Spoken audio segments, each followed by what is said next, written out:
Hi everyone, कैसे हो आप सभी लोग। आई होप आप लोग अच्छे होंगे। स्वागत है आप सभी का एक बार फिर आपके अपने यूट्यूब चैनल क्रिएटिव कोडर्स में। फ्रेंड्स, आज हम देखने वाले हैं 11th स्टैंडर्ड के साइंस कॉमर्स एंड आर्ट्स के इंफॉर्मेशन टेक्नोलॉजी सब्जेक्ट का फर्स्ट चैप्टर का लास्ट पार्ट, 8th पार्ट। मैंने फर्स्ट चैप्टर के पहले 7 पार्ट बहुत पहले अपलोड कर दिए, एक्सरसाइज भी अपलोड कर दिए।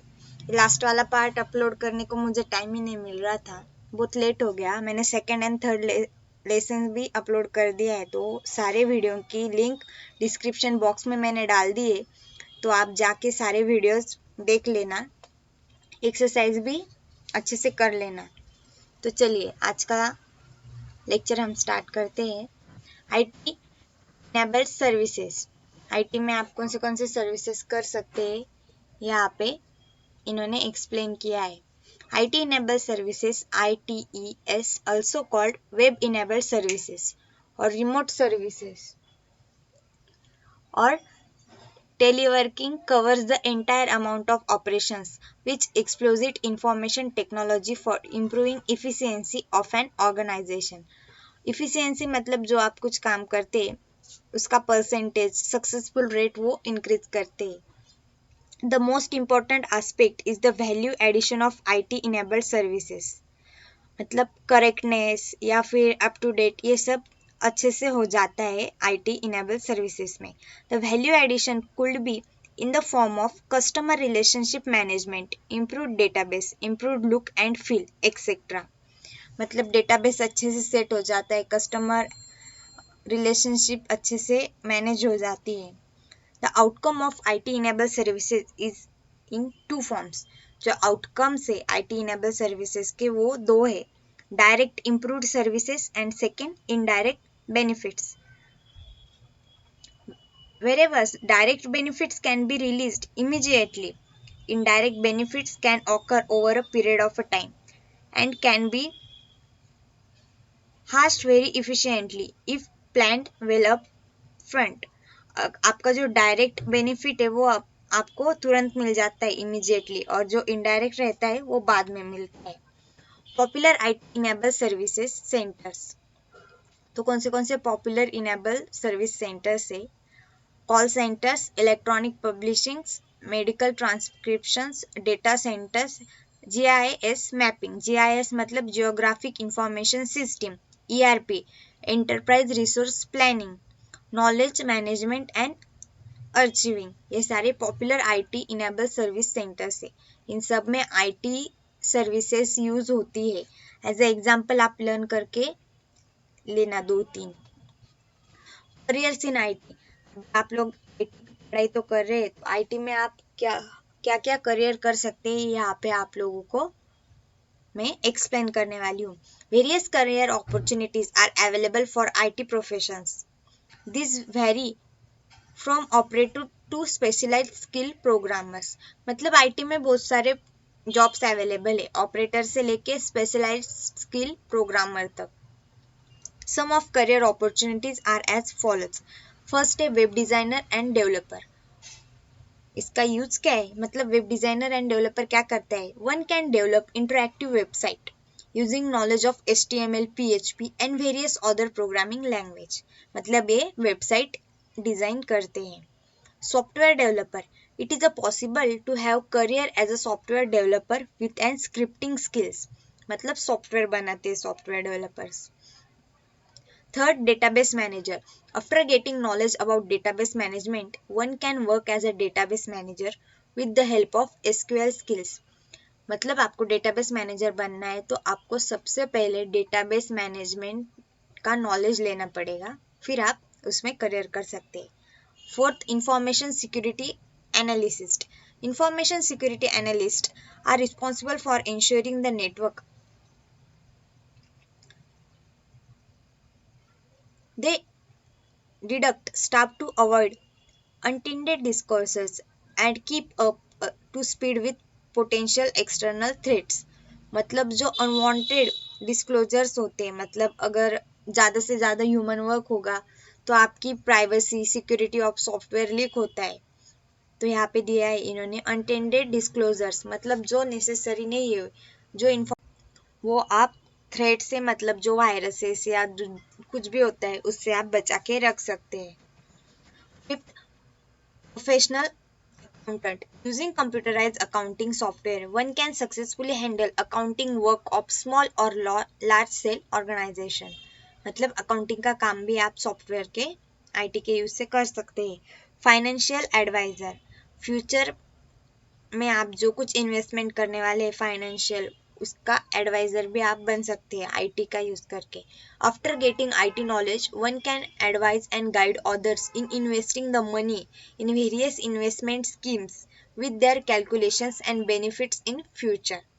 साइबर एडवाइजर, जो भी आजकल आप देख रहे हैं साइबर क्राइम्स, वो नहीं हो, आप उससे बचने के लिए क्या क्या कर सकते हैं, ये साइबर एडवाइजर आप लोगों को एडवाइस कर सकता है। ओटीपी शेयर नहीं करना, अपना पर्सनल अकाउंट पासवर्ड किसी के साथ शेयर नहीं करना, ये सारे। एनीवन कैन डेवलप हिज और her career as a cyber advisor. 8. Animator. This is the most demanding career in today's era. It is possible to become a successful animator using one's own creation and innovations with the help of software like GIMP, Inkspace, etc. Animation film आजकल लोग ज़्यादा पसंद करते हैं, तो आप उसमें भी करियर कर सकते हैं एनिमेटर करके। 9. Game developer.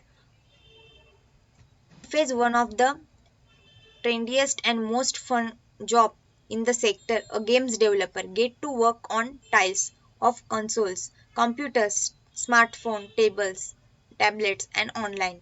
Creativity and imagination are important, but the ability to work in a highly pressurized environment is also critical.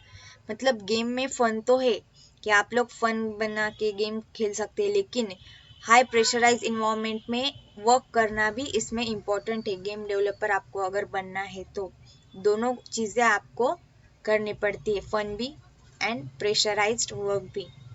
Last, audio video editor. आजकल आप लोग देख रहे होंगे, editing is a very good professional job. As a career opportunity to become an audio video editor, one should be good in tools such as Cavdil, Audacity. With the help of these tools, one can develop a career as a video journalist. जैसे हमने देखा है news में रहता है वो journalist paper का, वैसे आप वीडियो जर्नलिस्ट भी हो सकते हैं।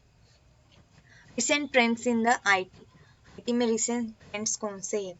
ग्रीन कंप्यूटिंग, ये बहुत रिसेंट है अभी. It is the study and practice of environmental sustainable computing और IT. The goal of green computing are similar to green chemistry. आप लोगों ने ग्रीन केमिस्ट्री पढ़ा होगा, जो कुछ उसके टॉपिक्स है वही आईटी के ग्रीन कंप्यूटिंग में रहते हैं.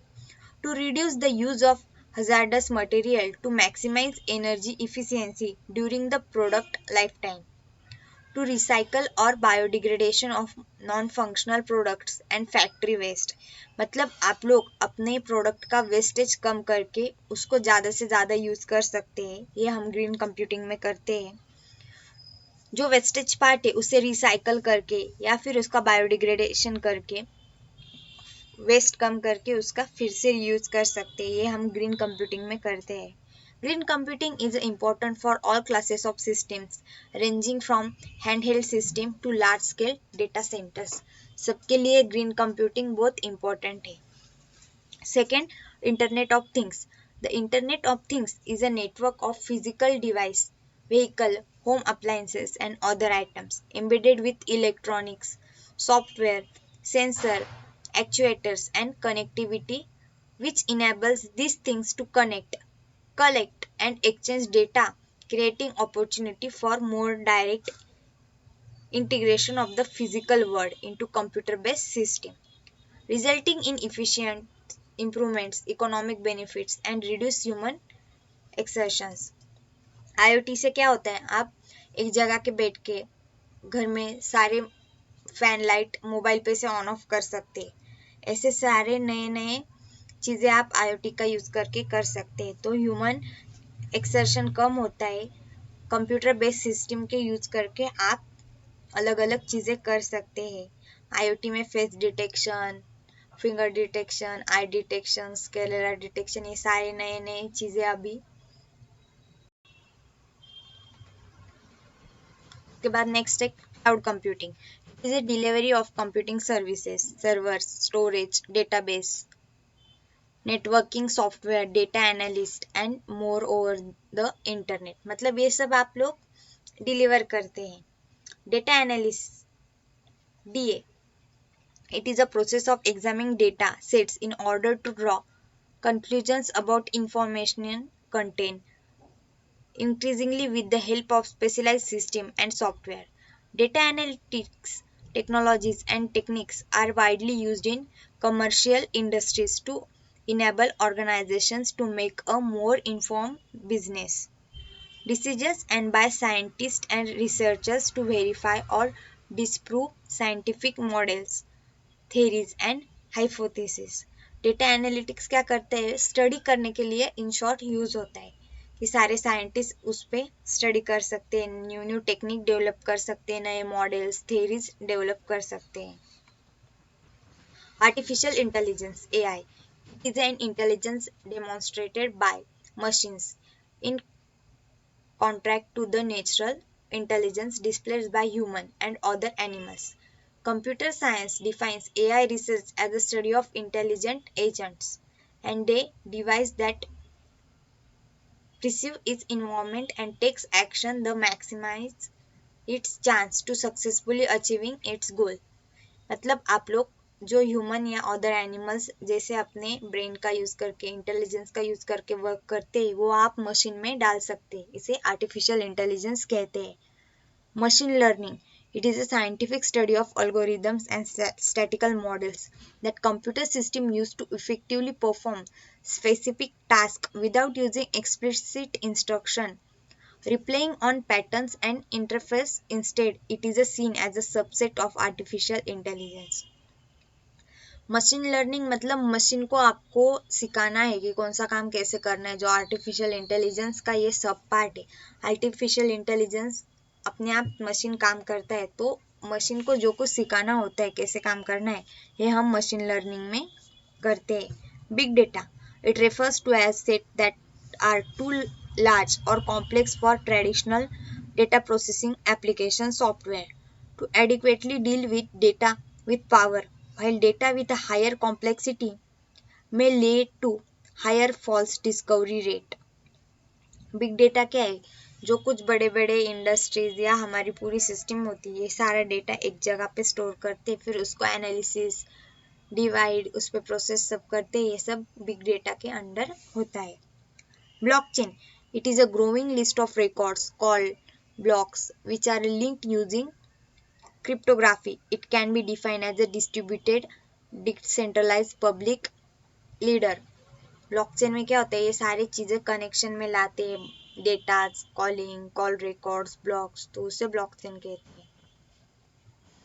अगर आप लोग मेरे चैनल पर नए हैं या फिर अब तक आप लोगों ने मेरे चैनल को सब्सक्राइब नहीं किया है, तो सबसे पहले जाके चैनल को सब्सक्राइब कीजिए एंड बेल आइकन को भी प्रेस करना, ताकि आने वाले सारे वीडियो की नोटिफिकेशन आप लोगों तक तुरंत पहुंच सके. अभी मैंने यहाँ पे फर्स्ट यूनिट का ये लास्ट पार्ट अपलोड कर दिया है. बाकी फर्स्ट, सेकंड एंड थर्ड तीनों लेसन हमारे हो गए, उनके एक्सरसाइज भी हो गई है. थर्ड यूनिट की मैंने प्रैक्टिकल सीरीज अलग से अपलोड की है, वो भी आप अच्छे से पढ़ाई कर लेना. उसमें सिर्फ मैंने कोडिंग पढ़ाई है, HTML की, HTML5 की कोडिंग पढ़ाई है. एंड वीडियो को ज़्यादा से ज़्यादा दोस्तों में शेयर करना एंड वीडियो को लाइक एंड कमेंट ज़रूर करना. Thanks for watching this video.